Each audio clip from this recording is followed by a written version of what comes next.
जी। हाँ, और तो इस तरह से योग सबके लिए ज़रूरी है। योग जो है बिज़नेसमैन के लिए भी ज़रूरी है, क्योंकि उसको जो व्यवसाय में अपना पूरा दिन काम में व्यतीत करते हैं, ऑफ़िस में व्यतीत करते हैं, तो बैठे रहने का काम होता है, तो भोजन के पाचन में दिक्कत आती है, कई बार पेट निकलने लगता है, दुकान में बैठने से, ऑफ़िस में बैठने से, कंप्यूटर के सामने बैठने से बहुत स्ट्रेस आता है, आँखें कमज़ोर होने लगती हैं और ऑफ़िस का स्ट्रेस होता है, चिड़चिड़ापन आता है, क्रोध आता है, तो ये सारी और हेयर फॉल्स होने लगते हैं। और कई बार बैठे-बैठे पैर सुन्न हो जाते हैं, कमर दर्द हो जाता है, तो ये सारी समस्याओं से योग, आसन, प्राणायाम उनको लाभ करेंगे और उनकी दिमाग भी तेज़ होगा, उनका शरीर भी फुर्तीला होगा, तो वो अपने बिज़नेस में और ग्रोथ कर सकते हैं। अपने और प्रोडक्टिविटी उनकी बढ़ती है। तो योग करने से प्रोडक्टिविटी भी बढ़ती है, क्रिएटिविटी भी बढ़ती है और अटेंटिविटी, कंसंट्रेशन भी बढ़ता है और डिविनिटी भी बढ़ती है। डिविनिटी यानी कि उनके भीतर की दिव्यता, आध्यात्मिकता बढ़ती है। फिर जो भी उनके मन में गलत विचार आते हैं, दुर्व्यसन के, दुर्विचार के, कभी गलत मन में कोई चीज़ आती है, तो फिर वो उस पर कंट्रोल हो जाता है, नियंत्रण हो जाता है, मैनेज हो जाती हैं चीज़ें। वो फँसते नहीं हैं बुराई में बड़ी आसानी से उससे निकल सकते हैं। तो योग सब में लाभकारी है। अब योग का अर्थ क्या है? योग का अर्थ है जोड़ना या जुड़ना। युजिर योगे धातु से योग बना है। युजिर योगे, इसके नोट्स आपको मिल जाएंगे। आप चाहें तो नोट भी कर सकते हैं। युजिर योगे धातु से योग बना है। रूट, कोई भी रूट से शब्द बनते हैं, जैसे अंग्रेजी में भी रूट्स होते हैं। किसी भी भाषा में रूट होते हैं, धातु होती है। तो संस्कृत में भी धातुएं हैं। युजिर धातु है, तो युजिर योगे धातु से योग शब्द बना है। और भी धातुओं से योग शब्द बन जाता है। तो युजिर योगे धातु से जब योग शब्द बनता है, तो योग का अर्थ होता है जुड़ना। किससे जुड़ना? स्वयं से जुड़ना, खुद से जुड़ना, चेतना से, ईश्वर से, आत्मा का परमात्मा से जुड़ना, इसको योग कहते हैं। स्वयं में, स्वयं से जुड़ना। और योग का अर्थ संयम भी होता है। जब युज संयमने धातु है एक, युज, युज संयमने, युज संयमने, संयम करना अर्थ होता है योग का। युज संयमने धातु से योग बना है। तो योग का अर्थ संयम करना भी होता है। संयम क्या होता है? संयम होता है इंद्रियों और मन पर नियंत्रण करना, इसे संयम कहते हैं। धारणा, ध्यान, समाधि को भी संयम कहते हैं। तो योग का अर्थ है धारणा, ध्यान, समाधि भी, इंद्रियों पर, मन पर नियंत्रण भी, ये भी योग का अर्थ है। जब युज संयमने धातु से योग बनता है। और योग बनता है युज समाधौ धातु से। युज समाधौ, समाधि भी अर्थ होता है योग का। युज समाधौ धातु से बनेगा, तो योग का अर्थ समाधि हो जाएगा। ये समाधि वाला अर्थ महर्षि पतंजलि ने दिया है योग दर्शन में। योग दर्शन में योग का क्या अर्थ है? समाधि। अभी जब हम योग दर्शन पढ़ेंगे, तब उस पर ज्यादा गौर देंगे। तो योग के तीन अर्थ मैंने बताए। युजिर योगे से योग का अर्थ है जुड़ना, युज संयमने से योग का अर्थ है संयम करना इंद्रियों पर, धारणा, ध्यान, समाधि भी, और योग का अर्थ है समाधि। युज समाधौ धातु से बनता है, तो योग का अर्थ है समाधि। योग दर्शन में योग का अर्थ समाधि है। और गीता में, श्रीमद् भगवत गीता में जब हम गीता पढ़ेंगे तो और डिटेल से पढ़ेंगे, लेकिन इतना तो हम जान ही लें कि योग का क्या अर्थ है गीता में। तो योग का अर्थ है गीता में समत्व। समत्वम योग उच्यते। समत्व, समत्वम योग उच्यते, कि समता ही योग है। समता क्या होती है? समता है जब हमारी बुद्धि किसी भी परिस्थिति में विचलित ना हो, सम रहे, इक्विलिब्रियम, जैसे तराजू में तौलते हैं तो दोनों भार अगर समान हुए तो डंडी सीधी ही रहती है, बीच की डंडी लेफ्ट राइट नहीं होती, सीधी होती है, तो यानी समता है। तो जब हम किसी भी परिस्थिति में, अनुकूलता में, प्रतिकूलता में, सर्दी गर्मी, भूख प्यास, हानि लाभ, जय पराजय, मान अपमान, किसी भी परिस्थिति में हम अडिग रहें, अटल रहें, स्थिर रहें, शांत रहें, निर्भय रहें,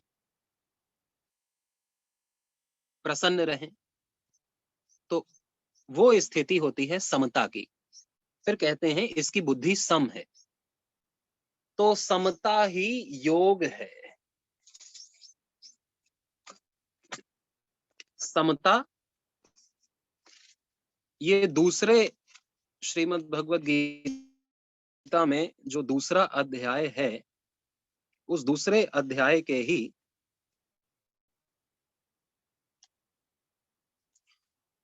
48वें श्लोक में, दूसरे अध्याय का 48, सेकंड चैप्टर का 48, इसको आपको याद करना है इस श्लोक को।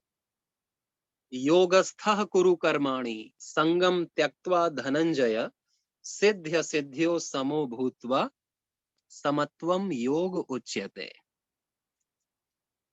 योगस्थः कुरु कर्माणि संगम त्यक्त्वा धनंजय सिद्ध्य सिद्ध्यो समो भूत्वा समत्वम योग उच्यते।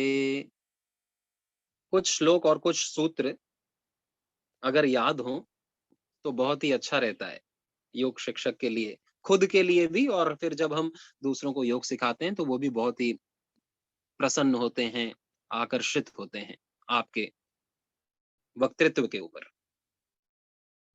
तो इसमें भगवान श्री कृष्ण कहते हैं योगस्थः कुरु कर्माणि, कि कैसे कर्म करना चाहिए, योग में स्थित होकर के कर्मों को करना चाहिए, यानी योगी बन करके कर्मों को करना चाहिए। अब योग में कैसे स्थित हुआ जाता है,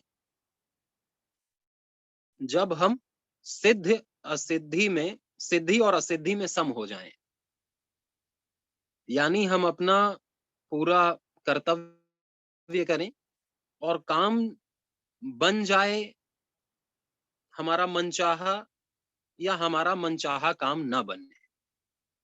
हमारी बुद्धि में कोई चेंज नहीं आना चाहिए कि हमने अपना 100% किया, जो फल मिला वो मुझे स्वीकार है, उसमें मैं किसी को द्वेष नहीं करूंगा, किसी को मैं बुरा नहीं बनाऊंगा, ना मैं खुद स्ट्रेस टेंशन में आऊंगा कि अरे मैंने क्या सोचा था और ये क्या मिला मेरे को, मैंने इसको क्या सोचा था और इसने ये क्या लौटाया मेरे को, मैंने तो इसे सोचा। तो गलती किसकी, हमने सोचा। तो हर बार तो ऐसा नहीं होगा कि जैसा हम सोचेंगे वैसा ही दूसरा करेगा, वैसा ही होना चाहिए जैसा मैंने सोचा। तो कई बार वैसा हो जाता है जैसा हम चाहते हैं, और कई बार वैसा नहीं होता है जैसा हम चाहते हैं। तो इसलिए हर बार ऐसा भी नहीं होगा कि हम जो चाह रहे हैं वो कभी ना हो, उसमें से कभी ना कभी तो बहुत बार हो जाता है। ऐसा भी नहीं होता कि हमारा चाहा कभी ना हुआ हो आज तक, और ऐसा भी नहीं हो सकता कि हम जो चाह रहे हैं वो सब कुछ हो जाएगा, है ना, कुछ होगा कुछ नहीं होगा। इसलिए ये पहले समझ करके रखना चाहिए, और फिर जो बुद्धि समझदार होती है वो सम रहती है कि मुझे तो पता था कि कुछ ना कुछ होगा, कुछ ना कुछ नहीं होगा, तो ये नहीं हुआ, लेकिन मैं अपना कर्म करना तो नहीं छोड़ूंगा कि मेरे को सफलता नहीं मिली तो अब मैं कर्म ही नहीं करूंगा, अब मैं घर से निकलूंगा ही नहीं, अब मैं कमरे में बंद रहूंगा, अब मैं उससे बात नहीं करूंगा, अब मैं उसके प्रति गलत मन में रखूंगा, अब मैं उसकी चुगली करूंगा, है ना। तो ये तो मुझे पता था कि कुछ ना कुछ होता है, कुछ ना कुछ नहीं होता है, सब कुछ थोड़ी होगा मेरे मन मुताबिक, और ऐसा भी नहीं कि कुछ भी नहीं होगा। आज तक बहुत कुछ हुआ है, बहुत कुछ नहीं भी हुआ है। तो ये समझ रहती है तो हम सिद्धि और असिद्धि में सम हो जाते हैं। लेकिन अपना कर्म जरूर करते हैं। तो ऐसे कर्म करता है योगी। योगी व्यक्ति वो हर कर्म करेगा जो समाज के लिए, देश के लिए, परिवार के लिए, उसके लिए अच्छा है। लेकिन सिद्धि मिले या असिद्धि मिले, वो रुकेगा नहीं, वो किसी से द्वेष नहीं करेगा और वो खुद के बारे में भी गलत नहीं सोचेगा, ग्लानि नहीं करेगा, वो अपना फिर से कर्म करेगा, करता रहेगा, करता रहेगा। तो ये होता है योग। गीता के हिसाब से इसे योग कहा है। ऐसा कर्म करना कि हम सिद्धि और असिद्धि में सम होएं और कर्म हमको टेंशन ना दे, स्ट्रेस ना दे। इस तरह कर्म करने को योग कहा है। समत्वम योग उच्यते, यानी बुद्धि सम हो जाए। किसमें सम हो जाए? सिद्धि असिद्धि सब बराबर है मेरे लिए। सिद्धि मिले तो भी मैं कर्म करूंगा, असिद्धि मिले तो भी मैं कर्म करूंगा, सब बराबर है। मैं कर्म करूंगा क्योंकि कर्म ही पूजा है। तो कर्म करना ही योग है गीता के हिसाब से। लेकिन योगी बन के कर्म करना ही योग है। योगस्थम कुरु कर्माणि, योगस्था कुरु कर्माणि। ऐसे नहीं कि कुछ भी कर्म करना योग है। कर्म तो पूरी दुनिया कर रही है, गलत कर्म कर रहा है। लेकिन हमारा कर्म योग कब बन जाता है? जब हमारे बुद्धि में समता रहती है तो हमारा हर कर्म योग बन जाता है। जब बुद्धि में निष्कामता रहती है, राग द्वेष नहीं रहता बुद्धि में, तो हमारा कर्म योग बन जाता है। तो कर्म करने को ही योग कहा है। समत्व बुद्धि से कर्म करना, निष्काम कर्म करना। तो ये आप श्लोक याद कर लेना। योगस्थः कुरु कर्माणि संगम त्यक्त्वा धनंजय, सिद्ध्य सिद्ध्यो समो भूत्वा समत्वम योग उच्यते। 2/48, दूसरे चैप्टर का 48। आपके पास गीता होगी, चाहे इंग्लिश में हो या गुजराती में या मराठी में या हिंदी में, आप ये श्लोक को देख लेना, है ना। ये श्लोक का आप अर्थ देख लेना तो आपको और क्लियर हो जाएगा, क्योंकि ये आपको याद करना है और ये पूछा भी जाता है कि गीता के अनुसार योग की परिभाषा बताइए। तो आप श्लोक बोल देंगे तो बहुत ही अच्छी बात है, एक्सप्लेन कर दिया तो और अच्छी बात है। फिर एक दूसरा श्लोक भी याद करने लायक है, 52/50, दूसरे अध्याय का 50वां श्लोक। ये भी योग के बारे में बताता है। योगः कर्मसु कौशलम, कि कुशलता से कर्म करना योग है। उसी को दूसरी दूसरी तरह से समझाया है। समत्वम योग उच्यते को ही इस श्लोक में दूसरी तरह से समझाया है। जैसे मैंने बताया कि कर्म करना योग है, तो इसमें बोला केवल कर्म करना नहीं, कुशलता से कर्म करना योग है। कुशल होकर के, टैक्टफुल होकर के, स्किलफुल होकर के कर्म करना योग है। तो जो व्यक्ति स्किलफुल होगा वो कैसे कर्म करेगा? सम होकर के कर्म करेगा।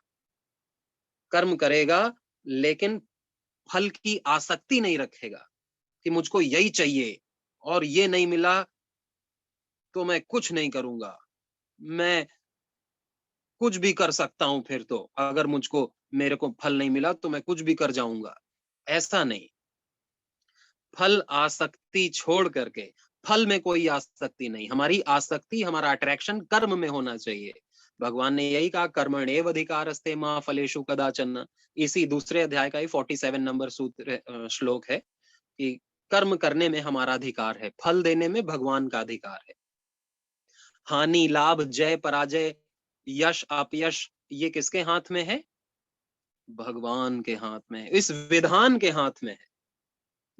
वो विधान, वो भगवान हमको अपने मर्जी से नहीं, हमको देखेगा कि ये किस लायक है, इसने कैसे कर्म कर रखे हैं पहले, उस हिसाब से हमको फल देगा।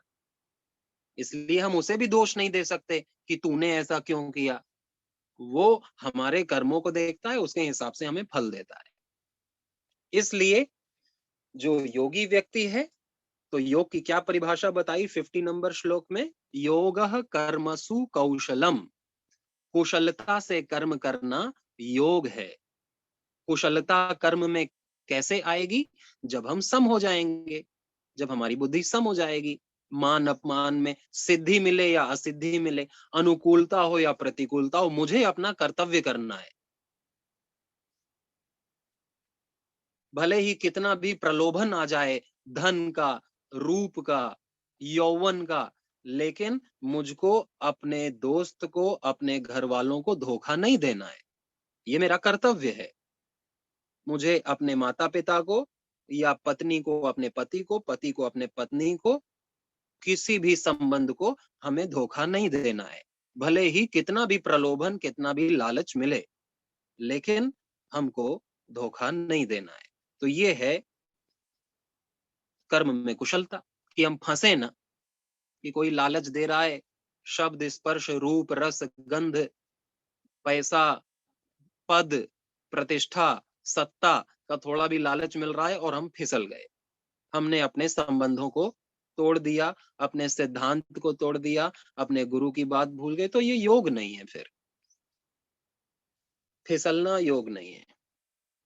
अपने कर्म को कुशलता से करना, कि मैं कितना भी गरीब हो जाऊं, मैं अपने संबंधों को नहीं छोड़ूंगा। मेरे घर में कितनी भी गरीबी आ जाए, या मैं कितना भी अमीर हो जाऊं, मैं अपने मित्रों को, मैं अपने संबंधियों को नहीं छोड़ूंगा। मेरा मित्र कितना भी बीमार हो जाए, मैं अपने प्रेम को नहीं कम करूंगा, क्योंकि मेरा प्रेम उसके केवल रूप से नहीं है, उसके केवल पैसे से नहीं है, उसके केवल घर से नहीं है, उससे है, उस आत्मा से है। वो आत्मा तो रहेगी। इसलिए कैसी भी परिस्थिति हो, मैं योग करूंगा। कितनी भी सर्दी पड़े, मैं योग करूंगा। सुबह जल्दी उठ के योग करूंगा। कितनी भी गर्मी पड़े, मैं योग करूंगा। योग करना मेरा कर्तव्य है, मुझे करना चाहिए।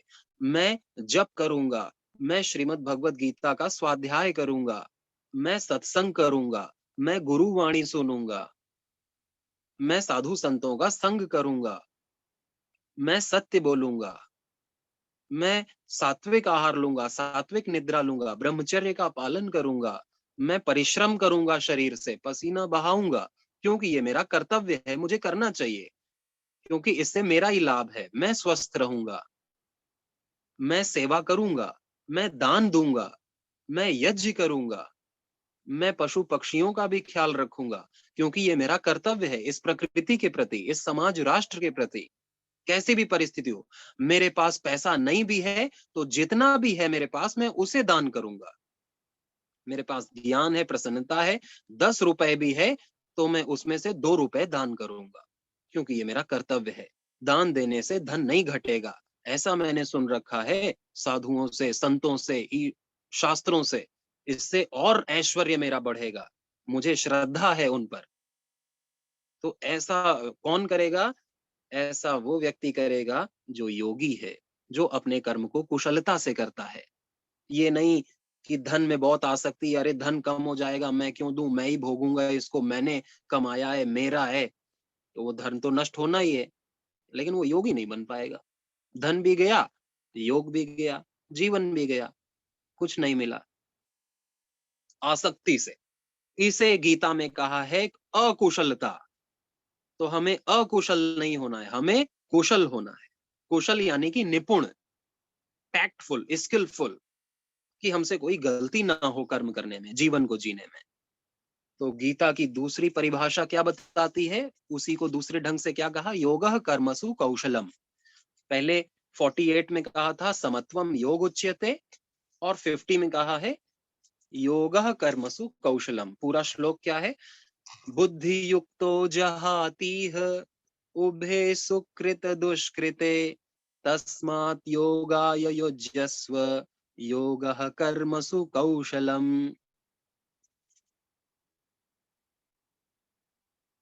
अच्छा बुरा सब में बुद्धि सम हो जाए, और बस अपने कर्तव्य कर्म को निष्काम भाव से करे, फल आसक्ति से रहित होकर, ईश्वर अर्पित बुद्धि से, कि जो भी भगवान फल देगा, मेरे कर्मों को देख के ही देगा, अपनी कृपा से देगा, वो मुझे स्वीकार है। खट्टा फल मिले, तीखा फल मिले या मीठा फल मिले, मुझे कर्म करना है, मुझे पढ़ाई करनी है, मुझे अपने मम्मी पापा का कहना मानना है, और जो वो कह रहे हैं वो मुझको ध्यान देना है, वो मेरी भलाई के लिए कह रहे हैं, वो मुझसे द्वेष नहीं करते, वो मुझसे प्रेम करते हैं। तो ऐसा बच्चों को सोचना है ना? हाँ, तो ये योगः कर्मसु कौशलम और समत्वम योग उच्यते। ये 2 चीज़ परिभाषा के रूप में श्रीमद् भगवत गीता में मिलती है। योग दर्शन में योग की क्या परिभाषा है? योगश्चित्त वृत्ति निरोधः। योग दर्शन में योग को समाधि कहा है भगवान पतंजलि ने। महर्षि पतंजलि ने योग का अर्थ बताया समाधि, लेकिन सूत्र रूप में दूसरा ही सूत्र है योग दर्शन का, योगश्चित्त वृत्ति निरोधः। योग क्या है? चित्त वृत्तियों का निरोध। निरोध यानी रोक देना, चित्त वृत्तियों को रोक देना योग है। रोक देना यानी कि उन पर नियंत्रण कर लेना। चित्त वृत्ति यानी मन के विचार। और जब हम योग दर्शन पढ़ेंगे ना, तो हम और डीप में सीखेंगे, क्योंकि लेवल 3 में, लेवल 4 में, लेवल 6 7 में ये थोड़ा सा डीप है। अभी मैं सारी लेवल्स के लिए, लेवल 1 के लिए भी बता रहा हूं, तो मैं थोड़ा ही जितना उनके लिए जरूरी है, इतना ही जरूरी है कि आप योग की परिभाषा, योग दर्शन में क्या महर्षि पतंजलि ने कही है, ये जान जाएं। नहीं तो हम योग करते हैं और कोई पूछ ले योग क्या है, तो फिर हम कहें मंडूक आसन है योग, या ताड़ आसन है योग, या थोड़ा हाथ हिला देना इधर से, थोड़ा इधर मुड़ जाना, थोड़ा गर्दन इधर उधर, कुछ भी हम कर लें वो सब योग है। तो ऐसा उत्तर योग शिक्षक से तो अपेक्षित नहीं है, क्योंकि आप पतंजलि के योग शिक्षक हैं, परम पूज्य स्वामी जी आपके योग गुरु हैं। तो आपको एक मैच्योर उत्तर देना है कि महर्षि पतंजलि ने ये योग का बताया है। और योग का संस्कृत व्याकरण के अनुसार युजिर योगे, युज संयमने, युज समाधौ, ये योग के अर्थ हैं महर्षि पाणिनि के अनुसार। संस्कृत व्याकरण किसने लिखी? महर्षि पाणिनि ने। महर्षि पाणिनि। तो महर्षि पाणिनि के द्वारा योग के 3 अर्थ बताए गए, संयम करना, जुड़ना और समाधि। महर्षि पतंजलि ने बताया योगश चित्त वृत्ति निरोधः। चित्त वृत्तियों पर, मन के विचारों पर हमारा नियंत्रण आ जाए, कि जब हम चाहें मन को शांत कर लें, जब चाहें जैसा चाहें वैसा सोचें। तो ये योग है। हम चाहें कि बुरे विचार हमारे मन में ना आए, तो बुरे विचार ना आए। हम चाहें कि हमारे मन में ये विचार आए, ऐसा विचार आए, तो वैसा विचार आए। अभी क्या होता है, विचार हमारी मर्जी से आता है क्या हमारे मन में? हम कितना भी चाहें हम इसके बारे में ना सोचें, लेकिन विचार तो आ जाता है। हम कितना ही चाहें कि हम ऐसा करें, ऐसा सोचें, लेकिन हम वो नहीं कर पाते, नहीं सोच पाते। कोई कहता है कि मैं सुबह-सुबह कितना सोचता हूँ मैं जल्दी उठूँ, लेकिन मैं नहीं उठ पाता। मैं चाहता हूँ कि मैं श्रीमद् भगवत गीता का स्वाध्याय करूँ, उसे स्मरण करूँ, लेकिन मैं नहीं कर पाता। मैं चाहता हूँ कि मैं ये बुरी आदत छोड़ दूँ, लेकिन नहीं छोड़ पाता। मैं चाहता हूँ कि मैं गलत जगह ना फँसूँ, गलत खाने में मेरी लार ना टपके, मैं आकर्षित ना हूँ, लेकिन मैं ऐसा नहीं कर पाता। तो ये ना कर पाना, ये दिखाता है कि हम अभी जो करना चाहते हैं वो नहीं कर पा रहे हैं, और हमें कोई रोक नहीं रहा है। हम स्वयं ही जो करना चाहते हैं नहीं कर पा रहे हैं। हमारे हाथों में बेड़ियां नहीं लगी हैं, हमें किसी ने हिप्नोटाइज नहीं कर रखा है, वशीकरण नहीं कर रखा है, लेकिन हम पता नहीं किस चीज से वशीभूत हैं कि हम जो चाहते हैं वो नहीं कर पाते हैं, और जो नहीं चाहते हैं वो करते हैं। फिर पछताते हैं कि मैंने ये क्यों किया। तो ये योग, महर्षि पतंजलि कहते हैं कि जो योग क्या है, चित्त वृत्तियों का निरोध, कि चित्त वृत्तियों पर हमारा नियंत्रण हो, कि हम जो चाहें वो वृत्तियां, वो विचार मन में एंटर करें, नहीं बाकी गेट आउट हो जाएं। कि हमको नहीं सोचना तो नहीं सोचना, ये सोचना है तो ये सोचना है। तो चित्त वृत्तियों पर नियंत्रण हो जाए, हमारे संस्कारों पर हमारा नियंत्रण हो, हमारे स्वभाव, इमोशंस में, थॉट्स में हमारा पूरा फुल कंट्रोल हो, ये व्याख्या है चित्त वृत्ति निरोध की। योगश चित्त वृत्ति निरोध, सभी बोल लें, योगश चित्त वृत्ति निरोध, इसको 5 बार बोलो। योगश चित्त वृत्ति निरोध, 5 बार बोला, योगश चित्त वृत्ति निरोध। तो ये याद रखना, बाद के लिए मत छोड़ना कि बाद में याद कर लेंगे। योगश चित्त वृत्ति निरोध। और हाँ, बस एक ही सूत्र तो है ना? बाकी आगे लेवल्स में और सूत्र आएंगे अच्छे अच्छे। अभी के लिए इतना ही, योगश चित्त वृत्ति निरोध। हाँ, और श्रीमद् भगवद गीता में कौन सी 2 परिभाषाएं थी? समत्वम योग उच्यते, योगः कर्मसु कौशलम। बात एक ही है, अलग अलग प्रकार से कही गई है ऋषियों के द्वारा। तो कई बार रेफरेंस दे के पूछ लिया जाता है कि गीता के अनुसार बताओ, तो बताना पड़ेगा हमें। ये नहीं कि हमने पढ़ा नहीं, हम जानते नहीं। फिर कहेंगे आप योग शिक्षक होकर करके आपने योग का सबसे बड़ा ग्रंथ गीता नहीं पढ़ा, आपने योग का सबसे बड़ा ग्रंथ योग दर्शन नहीं पढ़ा, आपने वैदिक हिंदू धर्म में आप हैं और आपने इस धर्म की बड़ी पुस्तकों को नहीं पढ़ा। तो ऐसा नहीं होना चाहिए। तो योग की शुरुआत किसने की?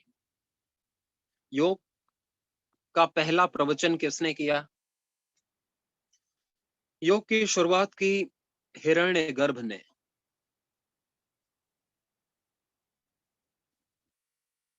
कब की? अनादिकाल में। अनादिकाल में। हिरण्यगर्भ भगवान का ही, ईश्वर का ही दूसरा नाम है। परमात्मा को ही कहते हैं हिरण्यगर्भ। जहां से सारा ज्ञान आता है, जहां से वेद की उत्पत्ति हुई, जहां से ज्ञान आया, वहीं से योग भी आया। तो योग, योग, योग का अर्थ आपको बताया ना। अब योग का ज्ञान किसने दिया?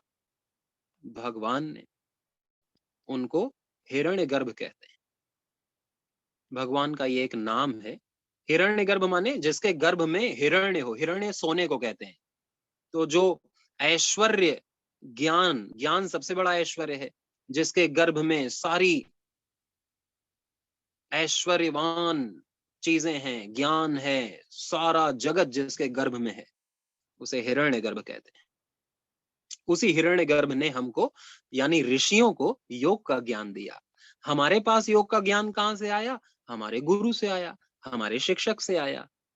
उसके पास कहां से आया? उसके गुरु से आया, उसके शिक्षक से आया। उसके पास कहां से आया? उसके गुरु से आया, उसके शिक्षक से आया। उसके पास कहां से आया? उसके गुरु से आया, उसके शिक्षक से आया। ये चलता चलता चलता चलता कहां से? ऋषियों से। और ऋषियों के पास कहां से आया? साक्षात हिरण्यगर्भ से, उस सर्वव्यापक सर्वज्ञ सत्ता से आया। योग, अभी मैं आपको योग के बारे में ही बता रहा हूं। और योग की फिर भगवान ने तो योग का ज्ञान दिया जैसे गीता में दिया, लेकिन योगी बनने के लिए बहुत सारी साधना पद्धतियां हैं।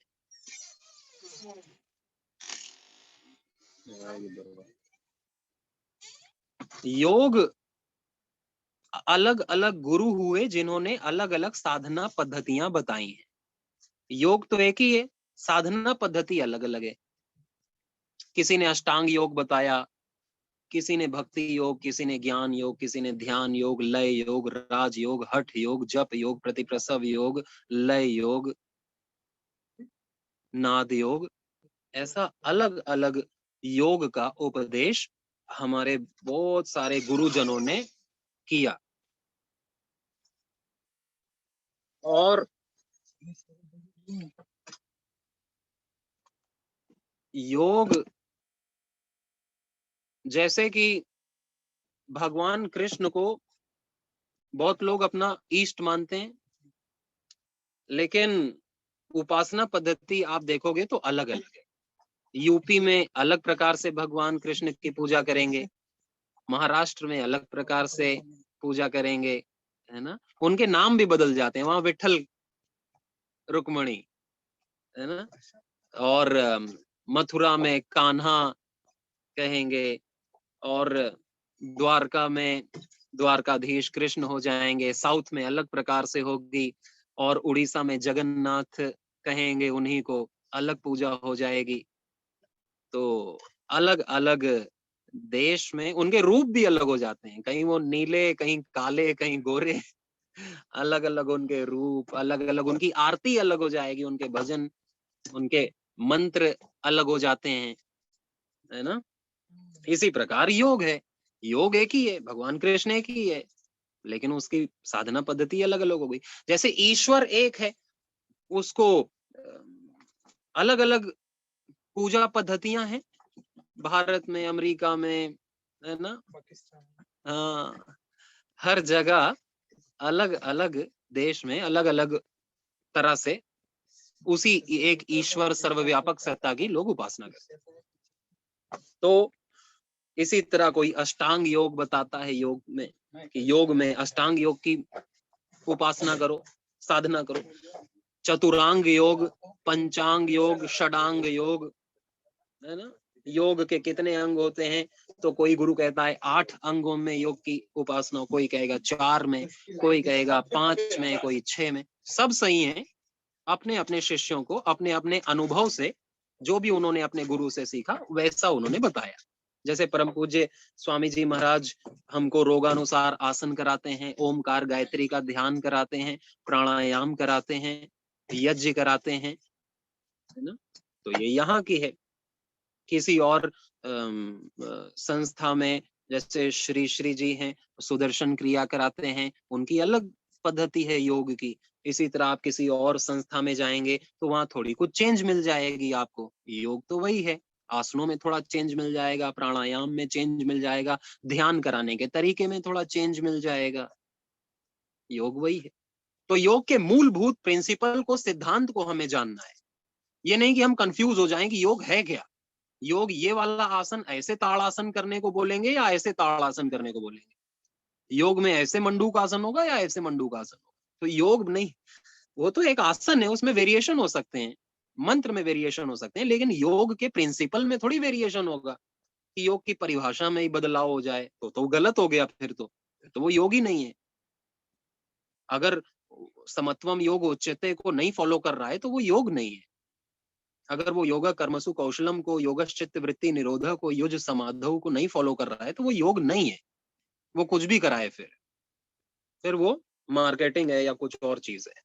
तो ये योग के मूलभूत सिद्धांत आपको पता हो, बाकी आसन तो सैकड़ों में हजारों हैं, वो जितना आप कर सकें उतना आपके ऊपर है, आपकी प्रैक्टिस के ऊपर है। लेकिन ये हमारी थियरी अच्छी होगी तो हमको एक सही दर्शन, सही दिशा मिलेगी, फिर हमें क्लैरिटी रहेगी कि ये योग है, फिर हम अच्छे से समझा पाएंगे किसी को भी कि ये भाई ये योग है ना। योग केवल नाचना गाना नहीं है कि योग में कुछ भी डाल दिया, योगा डांस, डांस योगा या जुम्बा, है ना, तो उसमें ईश्वर तत्व की कोई चीज, आत्मज्ञान की कोई चीज नहीं रहती है, बस उसमें झूमो, नाचो, गाओ, घर जाओ, तो वो योग नहीं है। उसको हम कोई फिजिकल एक्सरसाइज मान सकते हैं, डांस एक्सरसाइज बोले, उसमें योगा क्यों जोड़ रहे हैं फिर। तो योग है। और योग में बहुत सारी गलत अवधारणाएं हैं, मिथ्स, जिसे मिथ्स कहते हैं, MYTHS, मिथ्स, गलत धारणाएं, अवधारणाएं, मिसकंसेप्शंस योग में क्या है, कि योग केवल साधुओं के लिए है, साधुकों, सन्यासियों के लिए योग है, हम गृहस्थी हैं, हमारे लिए योग नहीं है, ये एक गलत धारणा है। या योग केवल शरीर से बलवान लोगों के लिए है, लचीले लोगों के लिए। हम तो रोगी हैं, कमजोर हैं, बहुत बूढ़े हैं, हमारे लिए योग नहीं। ये भी एक गलत अवधारणा है। या योग केवल अमीरों के लिए है, हम बहुत गरीब हैं, हम तो 2 रोटी बस कमाते हैं, हमारे लिए योग नहीं है। गलत है ना? ये भी गलत है। भगवान श्री कृष्ण ने सबके लिए योग बताया है, महर्षि पतंजलि ने सबके लिए योग बनाया। बस तुम मनुष्य पैदा हो गए तो बस तुम्हारे लिए योग है। गाय, बैल, बकरी, भैंस के लिए योग नहीं है। कुत्ते, बिल्ली के लिए भी योग नहीं है। किसके लिए? हम मनुष्य हुए, चाहे आदमी हुए या औरत हुए या कोई हुए, तीसरा हुए, तो सबके लिए योग है। सबको चाहिए कि हम शरीर से स्वस्थ रहें, सबको चाहिए कि हमारा मन शांत रहे, सबको चाहिए हमारी बुद्धि तेज रहे, सबको चाहिए कि हम सक्सेसफुल हों, सबको चाहिए कि हम प्रसन्न रहें, आनंद रहें, शांति में रहें, उत्साह में रहें। तो योग सबके लिए है। और योग में ये भी एक गलत अवधारणा है कि योग बहुत पढ़े लिखे लोगों के लिए है, डिग्री वालों के लिए है ना? योग के लिए डिग्री की जरूरत पड़ेगी।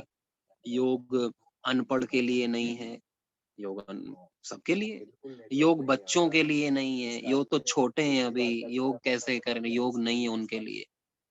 ये भी गलत बात है। योग बच्चों के लिए तो सबसे ज्यादा जरूरी है भाई। जितनी जल्दी आदत पड़ जाए उतना अच्छा है। ये थोड़ी कि रोगी होगा तब योग करेगा, बड़ा बूढ़ा होगा तब योग करेगा, जब उसके पास कुछ करने को रहेगा नहीं तो चलो अब योग ही करेंगे। ऐसा नहीं। ये भी गलत धारणा है कि योग केवल रोगियों के लिए है। हम तो स्वस्थ हैं जी, हमें क्या जरूरत है योग की, हम तो हट्टे कट्टे हैं।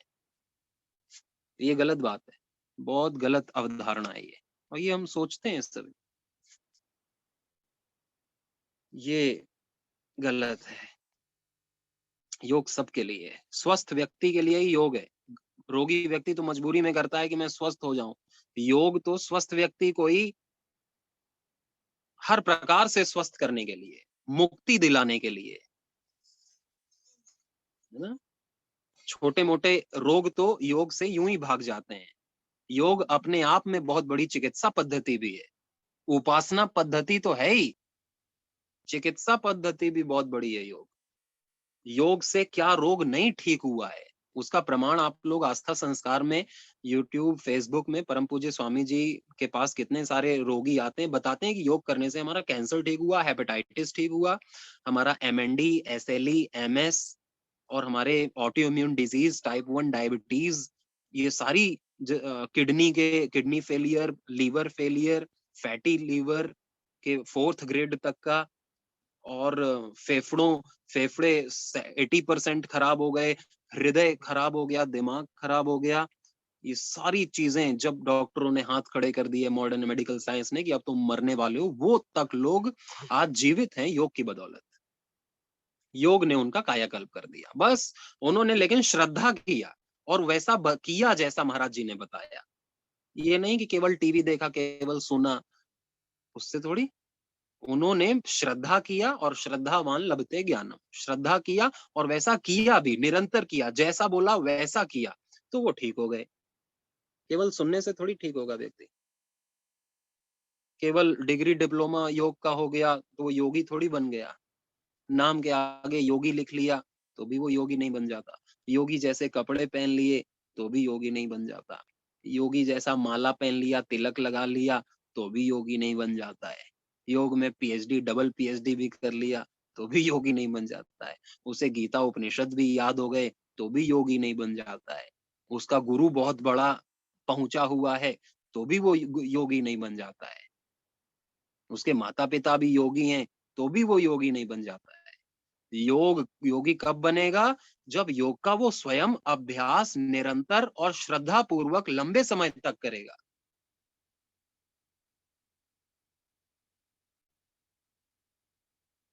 लंबे समय तक श्रद्धा पूर्वक निरंतर अभ्यास करना, विधि पूर्वक, तो योगी बनेगा, केवल अभ्यास से। तो ये योग में कुछ गलत धारणाएं हैं जो से पूछी जा सकती हैं कि योग में कौन-कौन सी गलत धारणाएं हैं, गलत मान्यताएं, तो ये सब और ये सब क्या है, ये सब कोई रटने की चीज थोड़ी है। ये सब तो हम आम ताम लोगों से सुनते ही हैं कि आज ये समय नहीं है, हम तो बिजी हैं, हमारे लिए योग नहीं है। तो जो है योग, बस सोना थोड़ा कम कर दो, सुबह 2 घंटे योग कर लो। योग कोई हमारी बिजनेस का टाइम थोड़ी ले रहा है, वो तो सोने का टाइम ले रहा है। हम 7 बजे उठ रहे हैं, हम 5 बजे उठने लगे, बस 2 घंटा योग कर लिया। हम 6 बजे उठ रहे हैं, हम 4:30 उठने लगे, हम 1.5 घंटे योग कर लिए। वो तो रुचि होगी तो समय निकल आए, नहीं तो फिर बहाने रहते हैं। वो देना, वो 5% बैटरी।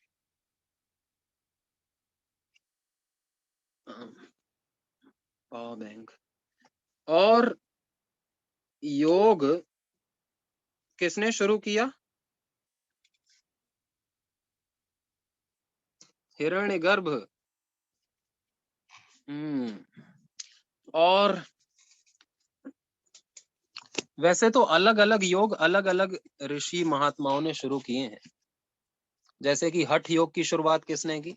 तो हठ योग की शुरुआत तो भगवान शंकर ने, शिव ने। आदि योगी कहते हैं उन्हें, आदि योगी भगवान शिव। तो हठ योग की शुरुआत तो भगवान शिव ने की है। सबसे पहला प्रवचन उन्हें माता पार्वती को दिया था।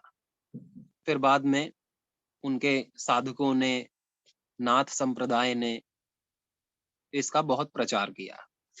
किसका? हठ योग का। हठ योग का सबसे ज्यादा प्रचार नाथ संप्रदाय ने किया है। नाथ संप्रदाय किसने शुरू किया था? गुरु गोरक्षनाथ जी ने। गुरु गोरक्षनाथ जी के गुरु कौन थे? मत्स्येंद्र नाथ जी, गुरु मत्स्येंद्र नाथ। तो गुरु मत्स्येंद्र नाथ के जो शिष्य थे गुरु गोरखनाथ जी, उन्होंने नाथ संप्रदाय शुरू किया। वो आज भी योग का प्रचार कर रहा है। और उत्तर प्रदेश के हमारे मुख्यमंत्री आदरणीय आदित्यनाथ योगी जी, जो सन्यासी हैं, वो नाथ संप्रदाय के ही महंत हैं। गोरखपुर में गोरक्षनाथ जी की भूमि है, वो योगी की भूमि है। बहुत सारी योग की परंपराएं हैं जिसमें एक बहुत ही फेमस है हठ योग, इसलिए मैंने वो थोड़ा सा बताया आपको। हठ योग जब हम प्रदीपिका पढ़ेंगे ना, हठ योग प्रदीपिका घेरन संहिता, वो हठ योग के ऊपर ही है, तो बाकी चर्चा उसमें करेंगे।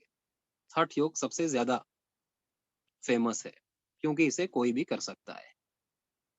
आसन है, प्राणायाम, कुंभक है, मुद्राएं हैं, क्रियाएं हैं, शोधन क्रियाएं, वो सब उसमें है। और जो योग अभ्यास में हमको किसी इंस्ट्रूमेंट की भी जरूरत नहीं पड़ती है। योग अभ्यास में हमें किसी साथी की भी जरूरत नहीं पड़ती है। हम अकेले बैठ करके योग अभ्यास कर सकते हैं। साथी मिले तो अच्छा, साथी न मिले तो भी कोई दिक्कत नहीं है। जैसे मान लो हम बैडमिंटन खेलें तो अकेले खेल सकते हैं क्या? हम फुटबॉल भी अकेले नहीं खेल सकते, हम कैरम भी अकेले नहीं खेल सकते, चेस भी अकेले नहीं खेल सकते, लेकिन योग हम अकेले कर सकते हैं।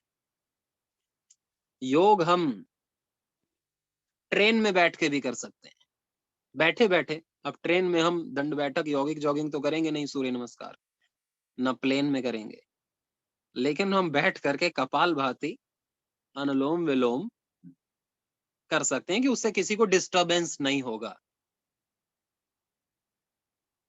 हम मन ही मन, हाँ, मुद्राएं कर सकते हैं, हस्त मुद्रा लगा करके सांसों पर ध्यान कर सकते हैं। हम मन ही मन ओमकार का जप कर सकते हैं, तो इससे किसी को डिस्टर्ब नहीं होगा। प्लेन में बैठ करके भी योग कर सकते हैं। बस हमारी रुचि होनी चाहिए, हमें आवश्यकता महसूस होनी चाहिए, नीड, डिजायर होनी चाहिए कि मुझे योग करना है, तो फिर योग शुरू हो जाता है। फिर कोई बाधा नहीं है कि जगह नहीं है, पैसे नहीं है, दोस्त नहीं है, इसकी में जरूरत ही नहीं है योग में।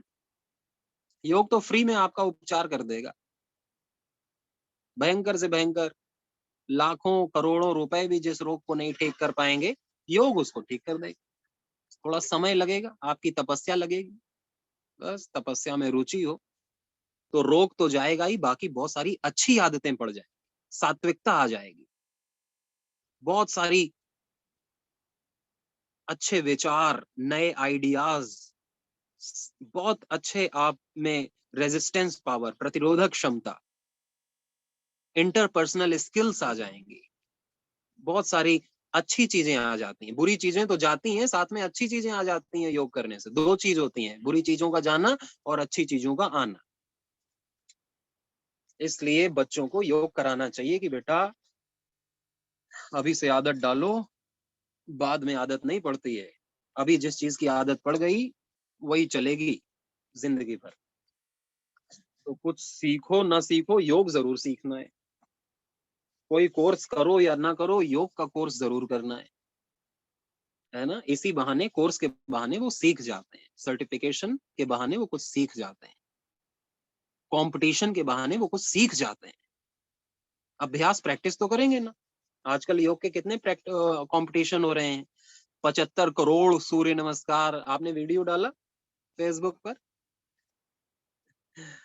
आपको आपको अपना वीडियो बनाना है सूर्य नमस्कार करने का, 13 सूर्य नमस्कार, 13 टाइम सूर्य नमस्कार।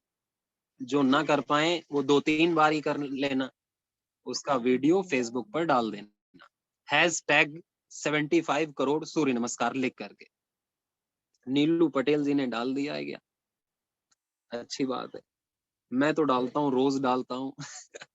आजकल आज भी डालूंगा। तो देखना आप, स्वामी आनंद देव करके पेज है फेसबुक पर ही, उसको देख लेना। महाराज जी भी, परम पूज्य स्वामी जी महाराज जी भी रोज डालते हैं, पता है आप? रोज सुबह करते हैं। जब 7:30 बजते हैं तो फिर अपना सूर्य नमस्कार महाराज जी 13 बार नहीं, मेरे ख्याल से 25-30 बार करते हैं। एक भजन जब तक चलता है सूर्य नमस्कार हमारा चलता है। तो वो भी पूरे देश को मिला करके, हमारे जितने योग शिक्षक हैं, जितने योग प्रेमी हैं, सब योग सूर्य नमस्कार कर रहे हैं। और ये लक्ष्य बनाया है कि हमें 75 करोड़ सूर्य नमस्कार पूरे करने हैं। अभी तक कुछ 25-30 करोड़ हो चुके हैं, आधे आधे में हम पहुंच रहे हैं।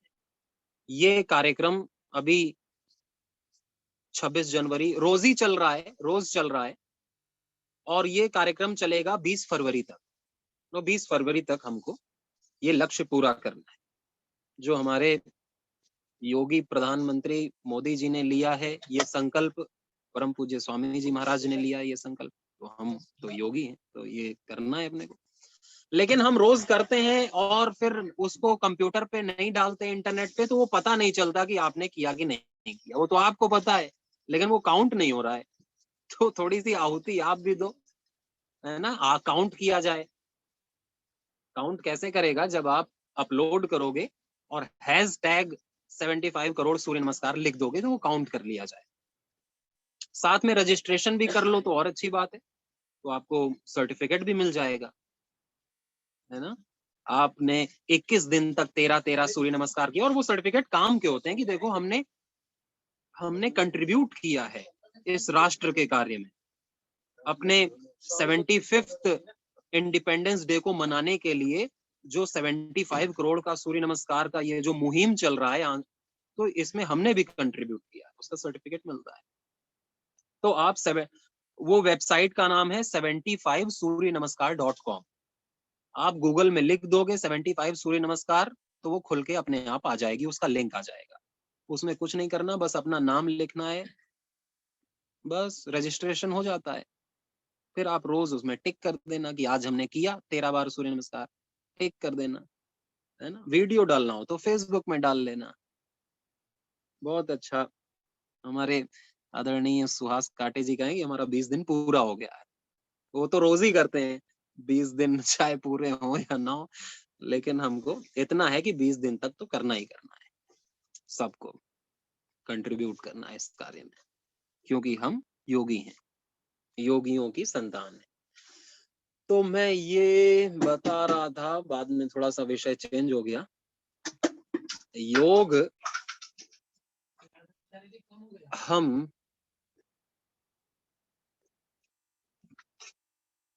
योग में बहुत सारी ब्रांचेस हैं,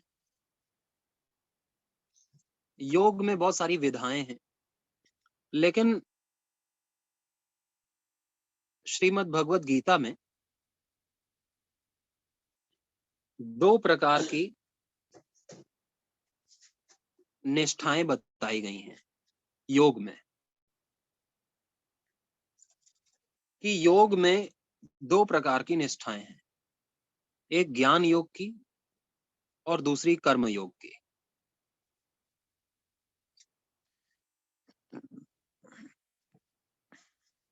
जो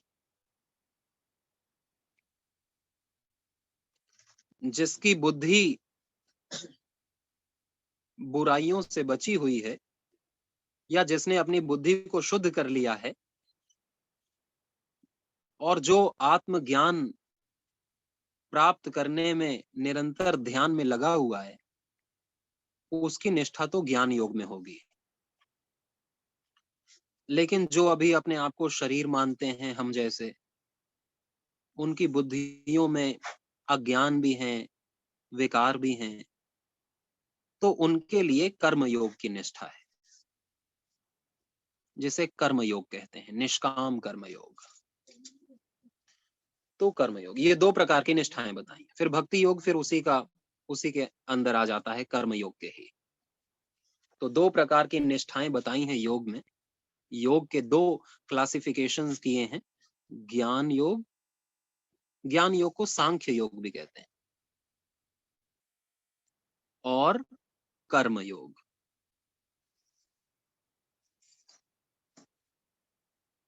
दो प्रकार की परंपराएं भी बताई गई हैं योग की, एक पतंजलि परंपरा और एक तांत्रिक परंपरा। योग की 2 प्रकार की परंपरा, एक पतंजलि ऋषि के द्वारा पतंजलि परंपरा, जिसमें कि अष्टांग योग है, धारणा ध्यान योग है, और एक है तांत्रिक परंपरा, जिसमें हठ योग है, कुंडलिनी योग है, नाद योग है, आदि आदि।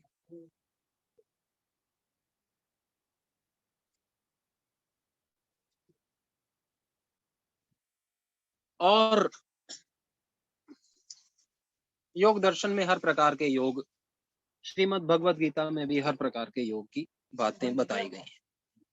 कुछ ग्रंथ होते हैं जो स्पेशली उसी योग की बात करते हैं, जैसे कोई ग्रंथ स्पेशल कुंडलिनी योग की बात करे,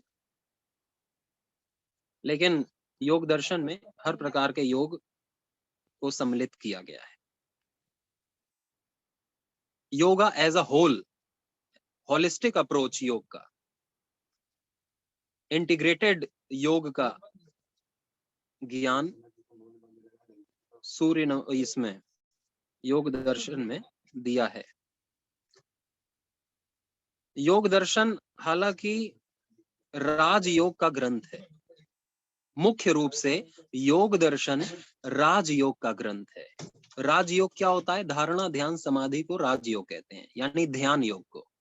जब ध्यान में व्यक्ति गहरा डूबता है, आत्मज्ञान, आत्मा में स्थिर होता है, आत्मज्ञान प्राप्त करता है धारणा ध्यान समाधि से, उसे राजयोग कहते हैं, धारणा ध्यान समाधि। और ज्ञान योग क्या होता है? ज्ञान योग भी ये है कि हम अपने आत्मज्ञान में बने रहें, सोल कॉन्शियसनेस में, कि मैं शुद्ध आत्मा हूं, और इसी ज्ञान के साथ हम खाना भी खा रहे हैं, सो भी रहे हैं, बिजनेस भी कर रहे हैं, संबंध भी निभा रहे हैं, लेकिन हम अपने आत्मज्ञान में बने हुए कि मैं नित्य अजर अमर शुद्ध आत्मा हूं। इसे ज्ञान योग कहते हैं। लेकिन सबकी यह स्थिति नहीं हो पाती। हम भूल जाते हैं। हम बॉडी कॉन्शियसनेस में रहते हैं कि हम, वो भी ठीक है, कुछ बुरा नहीं है, लेकिन फिर उसके लिए कर्म योग है, भक्ति योग है। भक्ति योग क्या है? भक्ति योग ये है कि हम अपने हर कर्म को ईश्वर अर्पित बुद्धि से करें, यानी मैं जो कर रहा हूं वो मैं अपने भगवान के लिए कर रहा हूं। जैसे परम पूज्य स्वामी जी महाराज कहते हैं कि ये सारा ईश्वर का दिया हुआ है और ईश्वर के लिए है। भगवान के आदेश का हम तो पालन कर रहे हैं, सब भगवान करा रहा है, हम कुछ नहीं कर रहे। भगवान हमसे बुलवा रहा है, भगवान हमको प्रेरणा दे रहा है, भगवान हमको शक्ति दे रहा है, भगवान हमसे करा रहा है। तो ऐसी बुद्धि से जो साधक, जो योगी कर्म करते हैं वो भक्ति योग है। जो ईश्वर को ही कर्ता मानते हैं, स्वयं को कर्ता भी नहीं मानते हैं कि मैं कर रहा हूं, ऐसा नहीं, ईश्वर करा रहा है। गलत कर्म तो करेंगे ही नहीं, ये थोड़ी कि कोई गलत कर्म कर रहा है और ईश्वर करा रहा है, ये तो मूर्खता की बात है। तो गलत कर्म तो करेगा ही नहीं, करेगा तो ठीक कर्म ही, लेकिन फिर उसका भी वो श्रेय, वो क्रेडिट अपने ऊपर नहीं ले कि भगवान करा रहा है, मेरे को क्या है, भगवान करा रहा है। ये भक्ति योग है। अब उसमें सिद्धि मिले असिद्धि मिले भगवान के ऊपर है, सुख मिले या दुख मिले भगवान के ऊपर है। तो वो फल की आस, वो इच्छा नहीं करता कि भगवान कर्म करा रहा है तो फल भी उसी का, कर्म भी उसी के, फल भी उसी का, मैं तो बस निमित्त हूँ, मैं तो बस करने वाला, एक मशीन, एक यंत्र हूँ। जैसे आप कंप्यूटर पे काम करते हो तो कंप्यूटर खुश थोड़ी होता है कि मैंने काम किया, मैंने कैलकुलेशन किया। प्रिंटर खुश थोड़ी होता है कि मैंने इतना मेहनत किया, ये प्रिंटर प्रिंट किया। वो तो आप कर रहे हो, तो यंत्र थोड़ी खुश होते हैं। तो भक्ति योगी भी एक यंत्र बनता है। किसका यंत्र बनता है? भगवान का। कि भगवान चला रहा है, उसने चाबी भरी है, वही प्रेरणा शक्ति दे रहा है, मैं तो कर रहा हूं। कुछ भी काम हो या ना हो भगवान जाने, उसका काम है, मैं तो कर रहा हूं। जब तक सांस दे रहा है, जब तक जी रहा हूं, डरने मरने का भी डर नहीं। ये भक्ति योग है। इसे भक्ति योग को ईश्वर प्रणिधान भी कहते हैं। ये भी एक शब्द लिख लीजिए, ईश्वर प्रणिधान भी, ईश्वर प्रणिधान भी भक्ति योग को कहते हैं।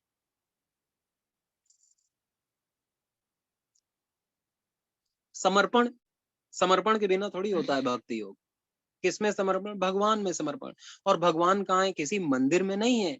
मंदिर में तो भगवान की छवि है, भगवान की वाइब्रेशंस जरूर हैं, लेकिन भगवान तो हर जगह है।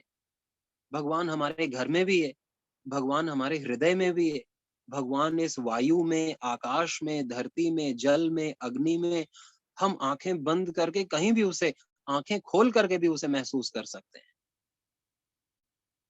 और जिसको हर जगह नहीं महसूस होता, फिर कम से कम वो मंदिर जाके तो महसूस करने का प्रयास करता ही है। कोई इस कोई ऐसी जगह जाके जहां पर उसका मन शांत हो सके, द्रवित हो सके, तो ऐसे वो करता है। लेकिन योग की ये मान्यता है कि भगवान निर्गुण, निराकार, सर्वव्यापक, सर्वज्ञ है। ये योग की मान्यता है कि ईश्वर निर्गुण है, निराकार है, सर्वव्यापक है, सर्वज्ञ है, सर्वशक्तिमान है। भगवान में कोई अज्ञान नहीं, भगवान में कोई कामना नहीं, कोई वासना नहीं, कोई संस्कार नहीं। वो पूर्णतः निष्काम है। ये योग की मान्यता है। और वो कालातीत है। वो अनंत करोड़ों साल पहले भी था, आज भी है, और अनंत करोड़ों साल बाद भी रहेगा। और वही रहेगा, वो बदलेगा नहीं, ना उसके नियम बदलेंगे। योग की मान्यता है। और योग,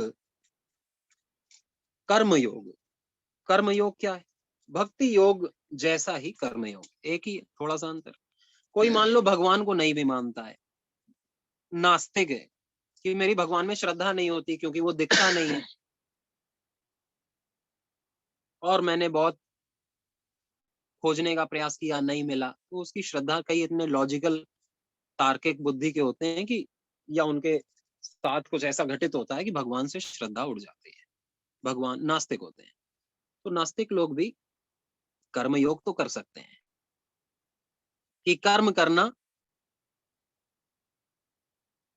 और ये जो कर्म योग का ही श्लोक हमने गीता में पढ़ा था, योगस्थः कुरु कर्माणि संगम त्यक्त्वा धनंजय सिद्ध सिद्ध्यो समो भूत्वा समत्वम योग उच्यते बुद्धि युक्तो जहाति है उभे सुकृत दुष्कृते तस्मात् योगा युजस्व योगः कर्मसु कौशलम। तो योगः कर्मसु कौशलम और समत्वम योग उच्यते, ये योग कर्म योग को ही बता रहा है कि कैसे कर्म करना, सिद्धि असिद्धि में सम होकर के अपने कर्तव्यों का पालन करना, ये कर्म योग है। इससे भी सिद्धि मिलेगी, चाहे हम ईश्वर को न माने, कोई न माने, फिर भी अगर वो सिद्धि और असिद्धि में सम हो करके बुरे संग का त्याग करके यदि वो निष्काम कर्म कर रहा है तो वो योगी बन जाएगा।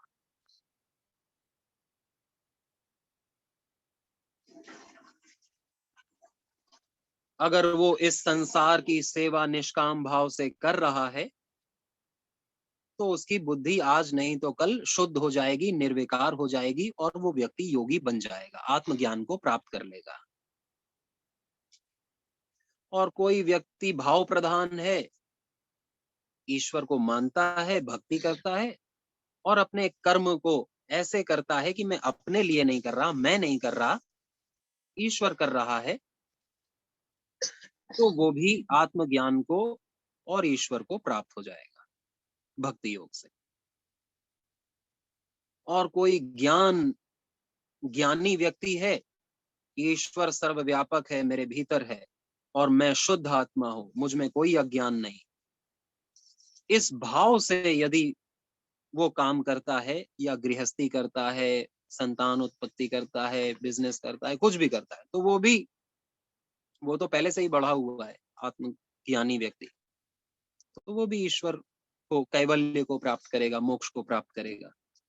वो ज्ञान योग है कि हम सोल कॉन्शियसनेस होकर के, कि हमें पता है कि हम शुद्ध आत्मा है और सारी आत्माएं हमारे जैसी हैं, आत्मा एक ही है, चेतना एक ही है सब में, चाहे वो स्त्री हो या पुरुष हो, चाहे वो मैं हूं या तुम हो।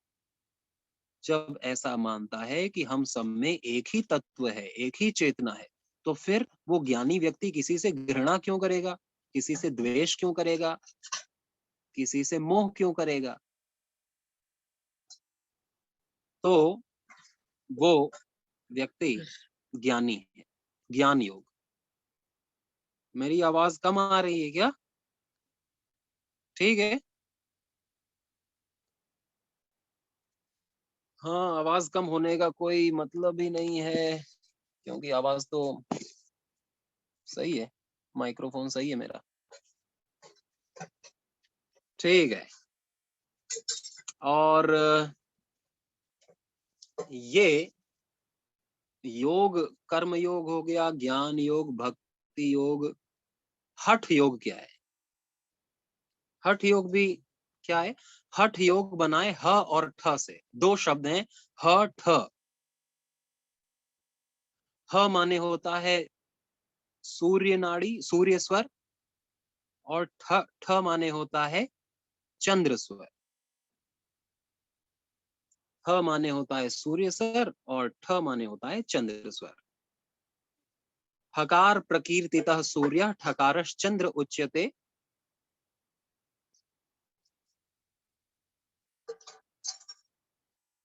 सूर्य चंद्रमसौर योगात हठ योगो निगत्यते। तो ये सूर्य और चंद्र स्वर हमारी दोनों नासिकाएं हैं। राइट नॉस्ट्रल को सूर्य स्वर कहते हैं और लेफ्ट बाई नासिका को चंद्र स्वर कहते हैं। ये हमारी दो नाड़ियां हैं, ईड़ा और पिंगला। लेफ्ट को ईड़ा कहते हैं और राइट को पिंगला कहते हैं। बाएं को ईड़ा, दाहिने को पिंगला। जो पिंगला है वही राइट है और वही सूर्य स्वर है। जो ईड़ा है वही लेफ्ट है और वही चंद्र स्वर। तो ये दोनों नाड़ियां जब हमारी शुद्ध हो जाती हैं, नाड़ी शोधन और कुंभक मुद्राएं शुद्धि क्रियाओं के अभ्यास से, तो फिर हमारी सुषुम्ना नाड़ी जागृत होती है, जो बीच में है, मूलाधार से लेकर सहस्रार तक। तो वो हमारी सुषुम्ना नाड़ी जागृत होती है और सुषुम्ना में जो नीचे मूलाधार में कुंडलिनी शक्ति है, जो प्राण शक्ति है, वो ऊपर उठते हुए चक्रों का भेदन करते हुए सहस्रार में पहुंचती है और हमें आत्मज्ञान, आत्मानंद की प्राप्ति होती है और राजयोग में हमारा प्रवेश होता है, यानी ध्यान में प्रवेश हो जाता है, समाधि में प्रवेश होता है। तो हठ योग होता है राजयोग की प्राप्ति कराने के लिए। हठ योग होता है, हठ योग होता है किसके लिए? राजयोग के लिए। राजयोग में प्राप्ति कराने के लिए हठ योग होता है। राजयोग पहले ही बताया था क्या होता है। धारणा ध्यान समाधि को राजयोग कहते हैं। ध्यान की उच्चतम अवस्था को राजयोग कहते हैं। लेकिन उस ध्यान की उच्चतम अवस्था तक हम पहुंचेंगे कैसे? हठ योग करके, यानी अपनी सूर्य और चंद्र नाड़ी को शुद्ध करके, अपनी सुषुम्ना को जागृत करके, सुषुम्ना में प्राण शक्ति जो नीचे है उसको ऊपर उठा करके। उसके लिए हम अलग अलग अभ्यास करते हैं, आसन, प्राणायाम, मुद्रा, बंद, नादानुसंधान का। वो हम पढ़ेंगे हठ प्रदीपिका में, घेरंड संहिता में बाद में। अभी तो लिए तो इतना ही जान लें कि हठ योग होता क्या है। हठ योग यही है कि ह और ठ का शुद्धिकरण करना, गंगा यमुना, ईड़ा पिंगला का शुद्ध शोधन करके सुषुम्ना को जागृत करना और कुंडलिनी शक्ति, उसी को कुंडलिनी योग भी कहते हैं।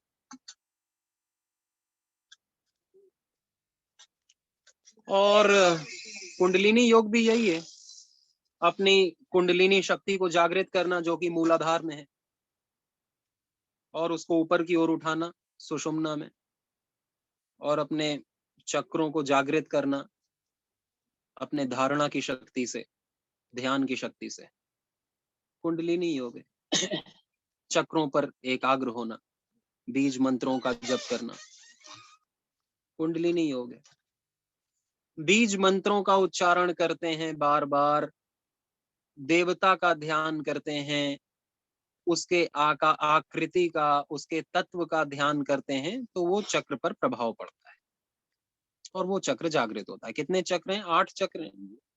सबसे नीचे मूलाधार चक्र है, गुदा मार्ग, स्पाइनल कॉर्ड जानते हैं, जो हमारे मस्तिष्क से हो, मेडुला ऑब्लंगटा से होकर के नीचे कॉसेक्स तक लंबर रीजन, पूरे वर्टिब्रास के बीच में एक जो तार आती है उसे वो कहते हैं स्पाइनल कॉर्ड।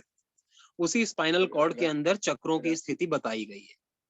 वो चक्र कुछ ऐसी चीज नहीं है कि जिसे हम छू सकें या ऑपरेशन करके निकाल सकें।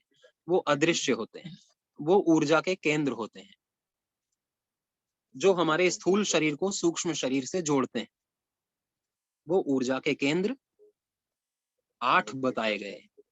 सबसे नीचे है मूलाधार, गुदा मार्ग के पास में, रीढ़ के सबसे नीचे निचले छोर पर, उसके 4 अंगुल ऊपर स्वाधिष्ठान है, नाभि और मूलाधार के बीच में स्वाधिष्ठान, और नाभि के क्षेत्र में है मणिपुर चक्र,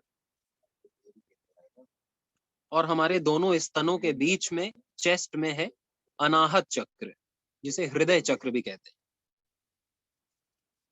और हमारे ग्रीवा में, गर्दन में है विशुद्धि चक्र।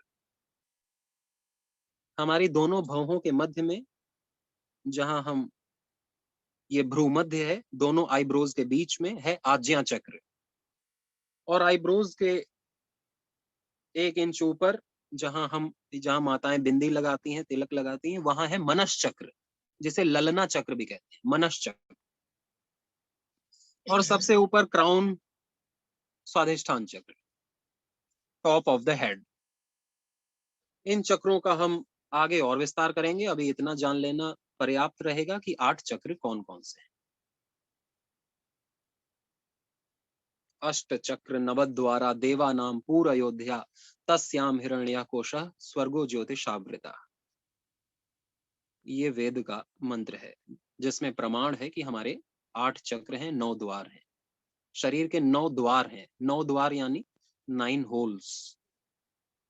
2 आंख, 2 नाक, 2 कान, 1 मुंह, 7 तो ये हो गए गर्दन के ऊपर, और 2, 1 मलेंद्रिय, 1 मूत्रेंद्रिय, तो कुल मिला के 9 द्वार।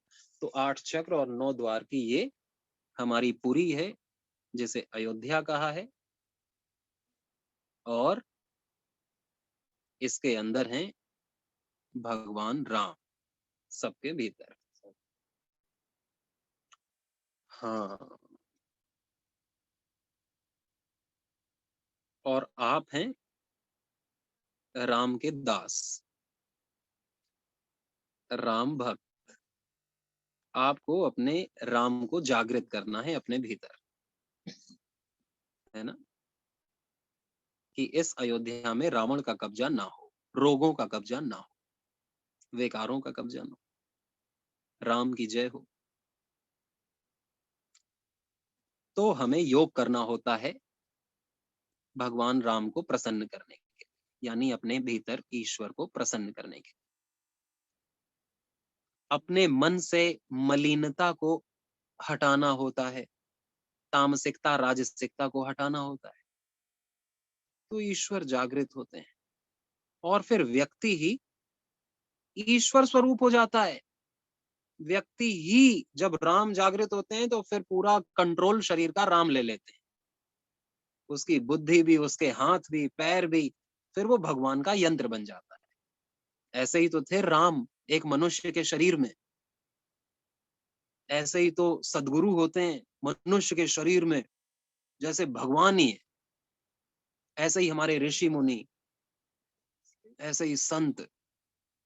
शरीर तो हमारे जैसा ही रहेगा, लेकिन अंदर कंट्रोल पूरा राम का, भगवान का रहेगा। इस शरीर को अयोध्या कहा गया है। अयोध्या, जिसका, जहां कोई हिंसा नहीं होती, जहां कोई वध नहीं होता, उसे अयोध्या कहते हैं। तो अयोध्या में भगवान श्री राम है, राम की सेना है।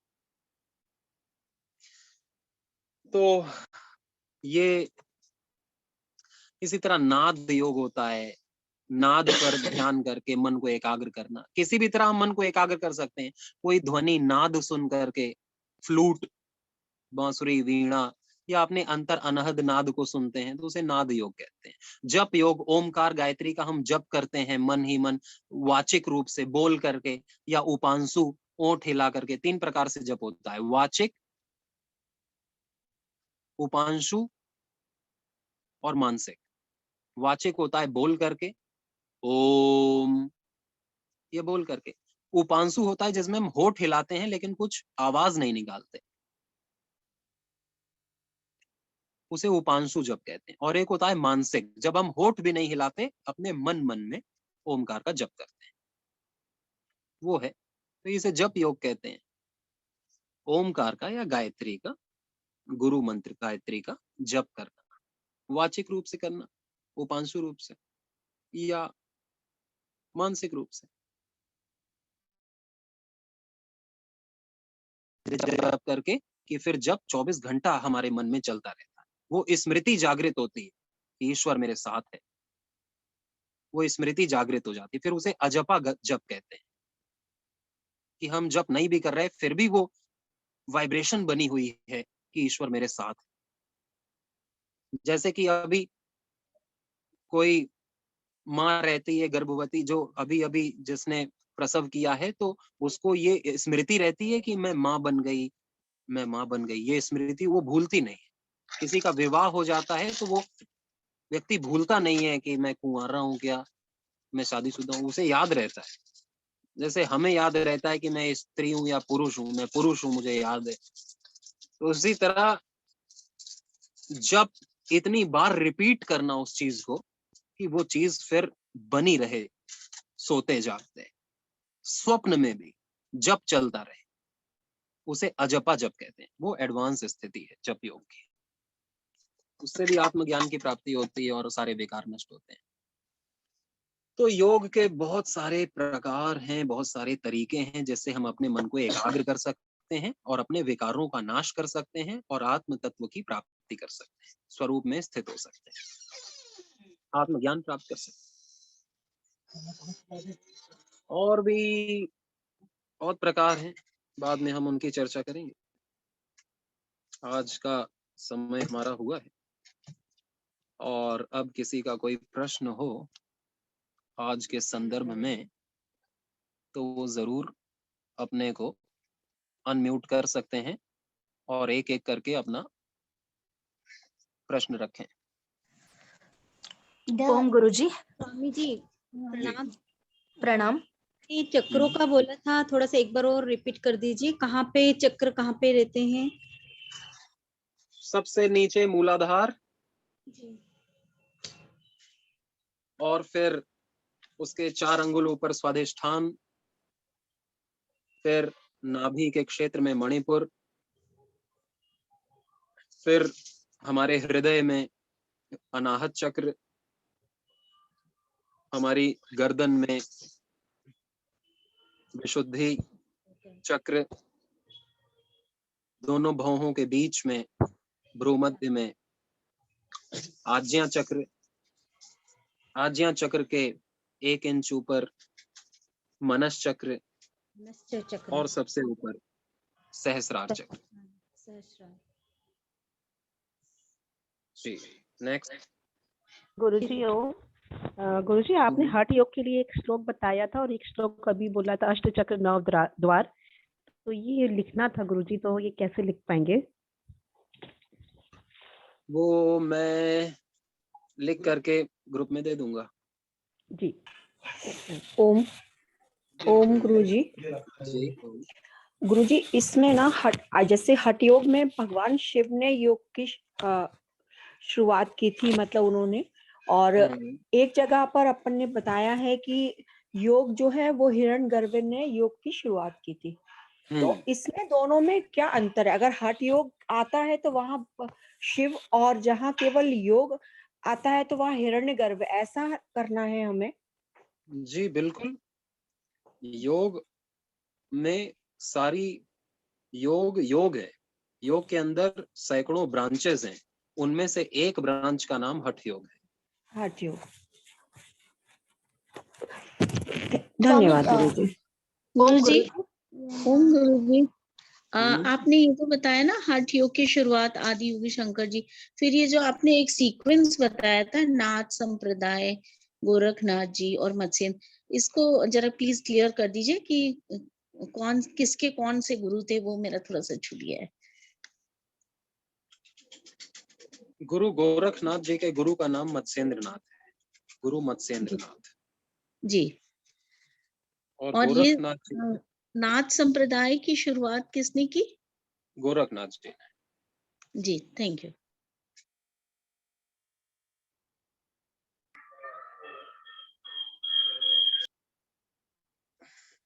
जी नेक्स्ट।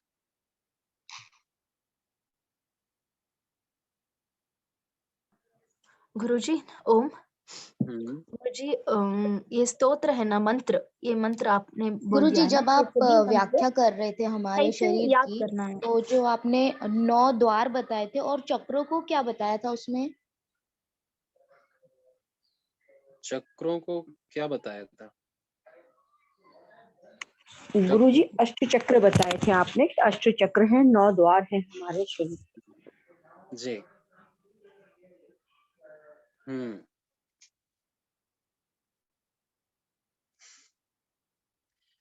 कुंडलिनी को इंग्लिश में एक्सप्लेन करने को बोल रही हैं सविता जी,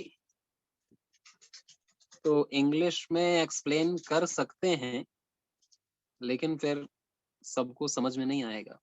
सर यूट्यूब में मिलता तो है सब कुछ। हाँ, मिल जाता है, उसकी पुस्तकें भी हैं कुंडलिनी योग की। कुछ मैं पीडीएफ भी दे दूंगा, आप उसमें भी पढ़ सकते हैं। ओम जी गुरुजी। जी Namaste. Can you please explain about 9 doors, please? 9 doors. You are telling तो about 9 doors. हाँ, यस यस यस। 2 आंख, 2 आईज, और 2 हमारी नासिका के छिद्र, 2 नॉस्ट्रल्स, 2 कान, 2 ईयर्स, 1 मुंह, 1 माउथ, एक गुदा द्वार अनस, और एक यूरिनरी ट्रैक्ट हमारा मूत्रेंद्रिय। In that navel won't come, sir? Navel won't come in that? ना, नेवल नहीं। Okay. 9 द्वार। Thank you. ओम जी गुरुजी। गुरुजी, जो आज आपने पढ़ाया है उसमें से तो नहीं है मेरा क्वेश्चन, बट वैसे ही हमारे सिलेबस से आगे उसमें है, वो मैं पूछ सकती हूँ? आपका वीडियो नहीं दिख रहा है। गुरुजी, मैं हाँ शालिनी। जी, पूछिए। मतलब ये क्वेश्चन ना मुझसे एग्जाम में पूछा गया था और मुझे आया नहीं था, तो मेरी जिज्ञासा थी, क्या मैं पूछ सकती हूँ? वो आज हाँ, के पूछो पढ़ाए ना। हुए में नहीं है। पूछो पूछो। मुझे ये पूछना था कि षटकर्म में जो नेति है वो कई प्रकार की होती है, जैसे जल नेति, सूत्र नेति, जो भी है, उसका कर्म क्या रहेगा? पहले कौन सी नेति करनी चाहिए और फिर कौन सी नेति, और किस किस को नहीं करनी चाहिए, और उसकी अवधि क्या रहनी चाहिए? पहले जल नेति करनी चाहिए, फिर सूत्र नेति करनी चाहिए। ठीक है। फिर उसके बाद कपालभाति करना चाहिए। 1 मिनट में नोट कर लो, 1 मिनट गुरुजी। नहीं, ये नोट हो रहा है, रिकॉर्ड हो रहा है अभी। ठीक है। हाँ, रिकॉर्डिंग देखिएगा। और फिर उसके बाद नस्य करना चाहिए। कपालभाति के बाद क्या बोला आपने गुरुजी? नस्य बादाम रुगण तेल या देशी गाय का घी नाक में डालना चाहिए। ठीक है। और किसको नहीं करना चाहिए? उसको नहीं करना चाहिए जिसको हाई बीपी की समस्या है। उसको, हाँ, सांस फूलने की, हाई बीपी की समस्या है। और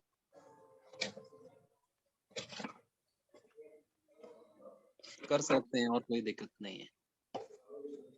जिसको एंजाइटी, हाई सीवियर एंजाइटी है, उसे भी मना। जैसे रबड़ नेति भी पूछी गई थी मुझसे, तो रबड़ नेति सूत्र नेति के बाद करनी चाहिए या दोनों में से एक, ऐसा कुछ है?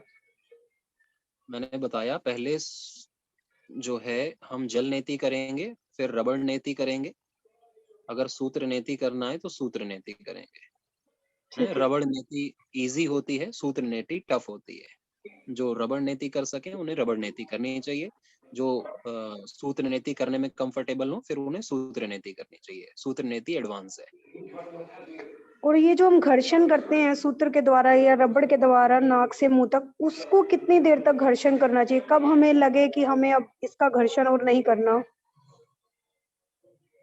बस 10 से 15 बार, बस 10 से 15 बार। ठीक है गुरुजी, बहुत बहुत धन्यवाद। अगर जब क्वेश्चन आया कि योगा किसने शुरू की, तो हमें आंसर के हिसाब से हिरण्यगर्भ। अच्छा, और अगर हम पूछेंगे हमें कि योगा कब शुरू हुआ, क्योंकि अगर हम देखेंगे तो भगवत गीता में भी श्री कृष्ण भगवान जी ने योगा के बारे में कहा है, विवेकानंद ने भी योगा के बारे में कहा है, और आदि योग मतलब शिव जी ने भी हमें योगा दिया है कि, तो अगर किसी ने ये पूछा कि योगा कब शुरू हुआ, तो हमें क्या बताना है? योगा सृष्टि के आदि काल से शुरू है। जितनी सृष्टियां आज तक रही हैं सब में योग हुआ है, और इस सृष्टि के बाद भी योग रहेगा। ठीक है, तो ये नहीं कि भगवान कृष्ण ने योग का उपदेश इसमें किया है गीता में तो योग वहीं से शुरू हुआ होगा। योग उसके भी पहले था। भगवान ने खुद ही चौथा अध्याय आप देखोगे ना, चौथा अध्याय का आप पहला और दूसरा और तीसरा श्लोक देखना, 4th चैप्टर का 1, 2, 3, उसमें भगवान ने कहा है कि ये मुझसे भी पहले योग चला आ रहा था और इन लोगों ने योग किया, और फिर आज ये लुप्त हो रहा है ये ज्ञान, इसलिए मैं योग का ज्ञान तुम्हें दे रहा हूँ। ठीक है, तो ये भगवान से ही आया है। तो भगवान तो हर सृष्टि में है, तो हर सृष्टि में आता रहेगा। सारी दुनिया समाप्ति हो जाएगी, नई सृष्टि बनेगी, तो उसमें भी भगवान से ही ये ज्ञान दोबारा आएगा। तो महर्षि पतंजलि ने भी योग दर्शन लिखा, तो ये नहीं कि योग वहीं से शुरू हुआ, योग उन्होंने भी कहीं से सीखा अपने गुरु से, तो वो परंपरा रहती है। तो ये परंपरा अनादि काल से चली आ रही है, प्री वैदिक पीरियड से चालू है ऐसा कुछ नहीं। ईश्वर से।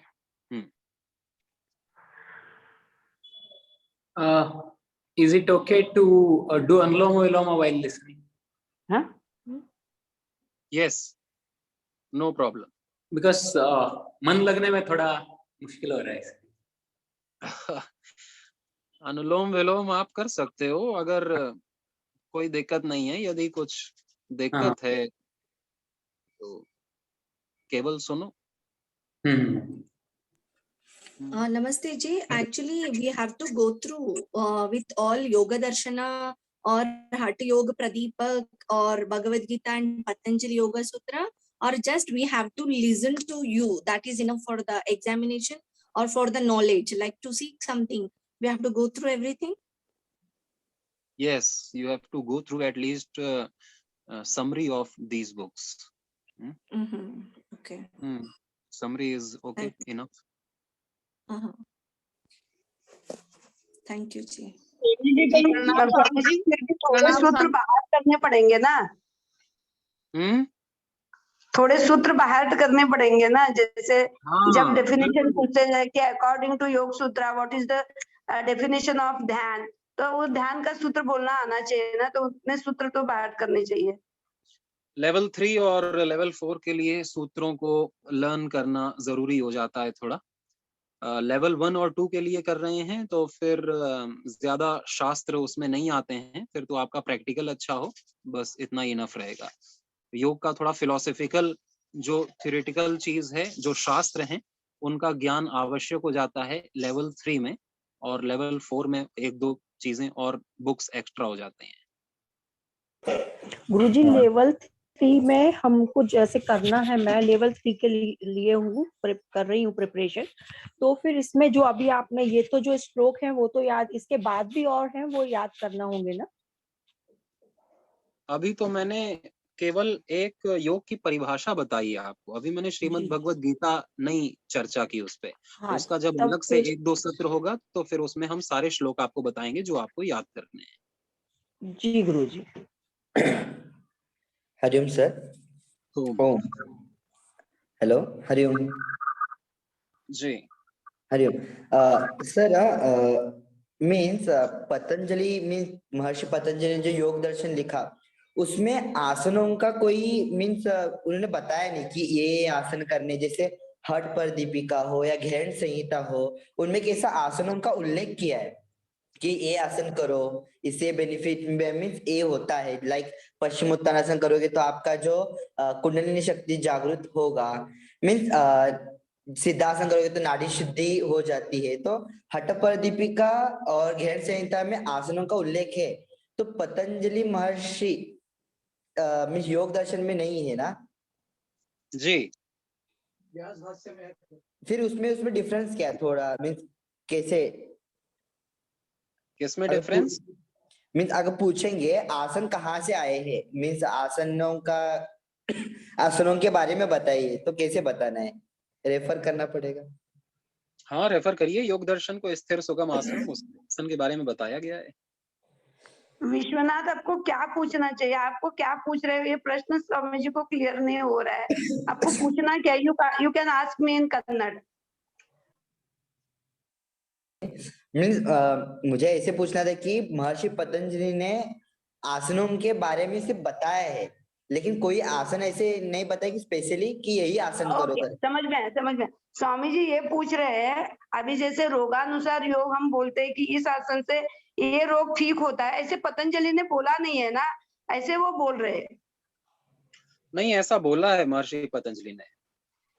जैसे कि 3 सूत्र मिलते हैं दूसरे पाद में, स्थिर सुखम आसनम, प्रयत्न शैथिल्य अनंत समापत्तिभ्याम, और फिर तीसरा जो उसका लाभ बताता है आसन का, ततो द्वंद्व अनभिघातः, हर प्रकार के द्वंद्व का अभिघात होता है, समाप्त होता है आसन करने से। तो द्वंद्व रोग भी द्वंद्व ही है, शरीर के द्वंद्व हैं, मन के द्वंद्व हैं, तो उनका अभिघात होता है ना। बाकी जो योग दर्शन की व्याख्याएं की गई हैं उसमें पर्टिकुलर आसनों के नाम भी बताए हैं। समझ में आया विश्वनाथ? हरिओम, यस आया। अगर ये पूछ रहे हैं कि योग दर्शन में हमको आसन क्यों नहीं बताया कि मंडूकासन करो, शशकासन करो, तो ये बहुत ही छोटी बात है, ये कोई भी इसका कर सकता है। इसका तो वो महर्षि पतंजलि ने अपने लेवल का ज्ञान जो किसी ने नहीं दिया था, योग का दर्शन पूरा, वो उसमें क्लियर किया है। तो ये छोटी छोटी चीजें कि इस रोग के लिए ये आसन करो, ये तो बाकी लोग भी जो उसका प्रैक्टिस कर रहे हैं उन्होंने किया है। बाकी जो मुख्य चीज थी वो महर्षि पतंजलि ने 195 बहुत ही कॉम्पैक्ट जिस्ट जिसे कहेंगे योग का, वो अपने कुछ सूत्रों में रखा है। तो शास्त्र ज्यादा बड़ा ना हो इसलिए वो ज्यादा डिटेल में नहीं गए, पूरी जानकारी उन्होंने दी। जी नीतू जी, नीलू जी। मुझे ये पूछना था कि हम ये बुक्स कहाँ से खरीद सकते हैं? कौन कौन से बुक्स हम पढ़े, रिफर करें तो हम आगे बढ़ सके इसमें, और ये सब याद रख सके? हाँ, बुक्स तो आप किसी भी स्टोर से ले सकते हैं, ऑनलाइन भी ले सकते हैं, ऑनलाइन अमेजोन फ्लिपकार्ट पे ले सकते हैं। उसको टाइप करके उसका नाम मैं बता दूंगा, या आप किसी हरिद्वार में भी बुक स्टोर है उसका भी आप नंबर चाहें तो मिल जाएगा, वहां से भी आप उससे बात करके कुरियर करवा सकते हैं अपने घर पे, ब्रोलिया स्टोर। और नहीं तो फिर PDF आपको दिया ही जाएगा, और उसमें आप जो भी पेजेस, कुछ पूरी बुक तो नहीं प्रिंट आउट निकाल सकते, लेकिन उसमें इंडेक्स में देके जो पेजेस आप नोट्स बनाना चाहें उसको आप प्रिंट आउट भी निकाल सकते हैं। ठीक है, आज आपको कुछ देंगे। हाँ, तो वही पूछना था कि योग में आगे बढ़ने के लिए मुझे लेवल 3-4 में आगे बढ़ना है, 4-5 में, तो मैं कौन सा बुक्स रिफर करूँ, क्या पढूं, क्या आगे योग में जानूं, यही मेरी जिज्ञासा होती है। तो इसलिए बुक्स अवेलेबल हो तो हम सभी श्लोक, आपके जैसे हमें कोई पूछे तो कुछ तो आना चाहिए, श्लोक या सूत्र या कुछ तो आना चाहिए ना हमें। ठीक है, अभी फिलहाल आप श्रीमद् भगवत गीता गीता प्रेस की वो ले लीजिए। और उपनिषद 9 उपनिषद करके गीता प्रेस की पुस्तक आती है, वो ले लीजिए। और योग दर्शन भी गीता प्रेस का आता है, वो ले लीजिए। ठीक है, 3 चीज आप ले लीजिए, बाकी फिर मैं और बताऊंगा। नमस्ते स्वामी जी, मैं गायत्री आराध्या हूँ बेंगलुरु से। सो मेरे पास ये बुक है, एनएफ है सर, देखिए। हाँ ठीक है, लेकिन इसमें सारे योग दर्शन दिया है ना? हाँ है, ये QCI से मैं QCI करने समय से ये लिया थी। सो इसमें सब आसन, सब थोड़ा आसन भी है, और हाँ ये बुक अच्छी है रेफरेंस के लिए। हाँ अच्छी है रेफरेंस के लिए, अच्छी बुक है, इसे भी ले सकते हैं, ये भी मिल जाएगी आपको ऑनलाइन।